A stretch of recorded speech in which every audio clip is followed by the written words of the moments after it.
There's this girl. Her name is Maggie. Maggie is in 10th grade, and just like all of the other kids in her grade, she loves to hang out with friends, play sports, and spend all the time outside that she can. One day, Maggie was on the phone and she was offered a spot on a travel soccer team that was incredibly hard to get on. She was ecstatic. The only thing is that every practice would be an hour away from her house.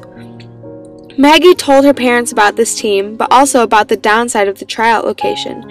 Maggie's parents were beyond supportive when it came to anything and everything Maggie wanted to do, so they insisted that she take this amazing opportunity, no matter how long the drive was. The first practice Maggie went to, her parents also went to, in order to meet her new coach.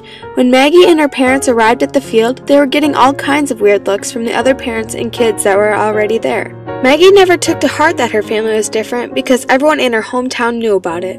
Maggie has 2 moms. From the moment Maggie stepped on the field, her moms knew it wasn't going to go as they hoped. Her parents went to talk to the coach, but he seemed too busy with other things to have a conversation with them, and when they tried to talk to the parents, it was even worse.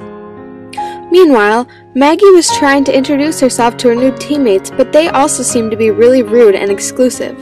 When it was time for practice to start, Maggie could feel the tension between her and the whole team. She was really uncomfortable.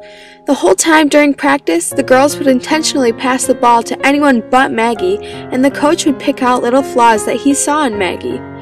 The practice was finally over, and it was time to make the hour-long journey back home. The ride home was quiet, and no one knew what to say. A week later, Maggie still wasn't herself. She seemed to be a lot more stressed than normal, and her grades were slowly dropping. Maggie's parents didn't know what to do. They thought maybe it was a stage, but several days had passed and she still wasn't herself. They tried talking to her, but she was still upset. Then they remembered that a few months ago they had heard about a support group for children with same-sex parents. The first meeting, Maggie was a little uncomfortable, but there was one boy there that was incredibly nice to her. His name was Tom. Maggie and Tom got to talking and she found out that he also had 2 moms. Tom really loved playing soccer and being outside just like Maggie.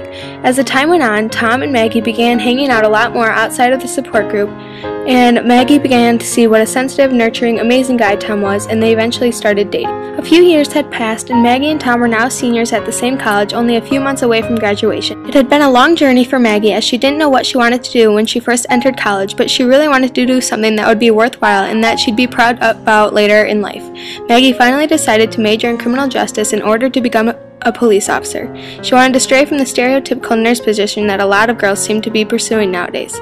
Tom, on the other hand, has known what he wanted to be for years. He is majoring in elementary education because he loves working with kids and is nurturing when it comes to all of their needs and personalities. As you could guess, Tom and Maggie eventually got married and had 3 beautiful children. They knew that from their childhood experiences that they were going to raise their children to respect everyone and their families and not discriminate against anyone because of how they had been raised. It doesn't matter if you're raised with 2 moms, 2 dads, or a mom and a dad. All that matters is if the child is able to trust their parents from the beginning and know that their parents are always there for them.